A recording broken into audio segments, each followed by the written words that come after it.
Hello everybody. I'm going to take the Dixon White challenge here, talk about my experience with our white supremacist culture. I was born into a white body.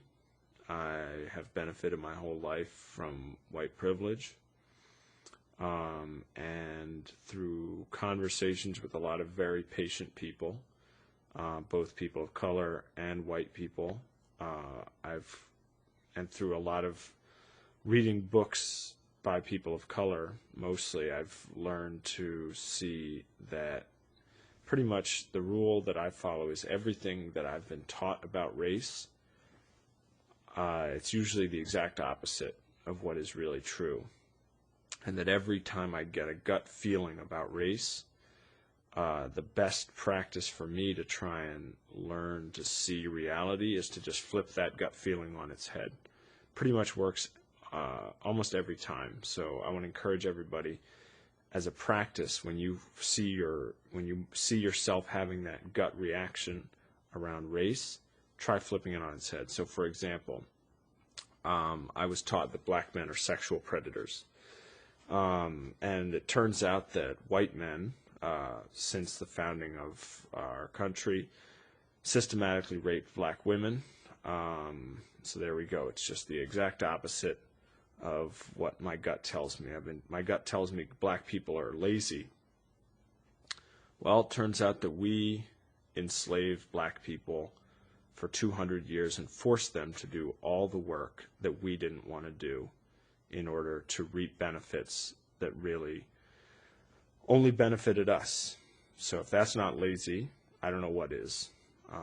I've been told that black people are thieves, and sure enough, my ancestors are the ones that stole the land from Native Americans, stole the labor and sweat and blood of black people, and even tore apart families, stealing away the family bond. I've been taught black people are too stupid to take care of themselves, that they need white people to take care of them. And if you look at it, if you think about what it's taken for black people to survive in a dominant white culture that has tried to enslave and murder them and brutalize them since the beginning, I wonder how any white people could proclaim to be able to help black people to survive when they've had to survive since day one. I'm also taught that black, quote-unquote, ghetto culture is the root of black problems. And I think that's funny because when I flip that around, I realized that white people designed the black ghetto, and it's deliberately designed. And although we may look at the image of the ghetto and see a space of blackness, that space was designed by white people to keep black people out of our neighborhoods.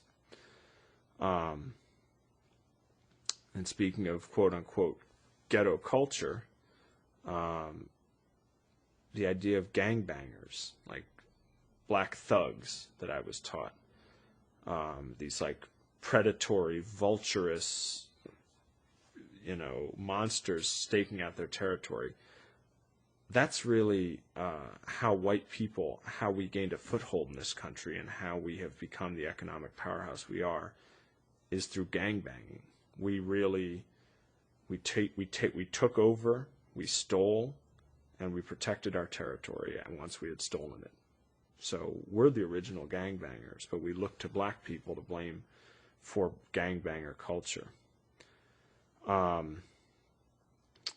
So that, and so on. So I'm not going to keep going, but I encourage everybody out there. I want to thank Dixon White for starting this, and I hope that other people take up the cause, because white people, this is our problem to solve. They teach us that racism is people of color's problem. No, it's our problem. We started it, and we are going to have to do something to end it. And hopefully these videos can be a part of that. I encourage everybody to try flipping all your assumptions about race. Just flip it on its head and explore how the opposite of what you've been taught is true.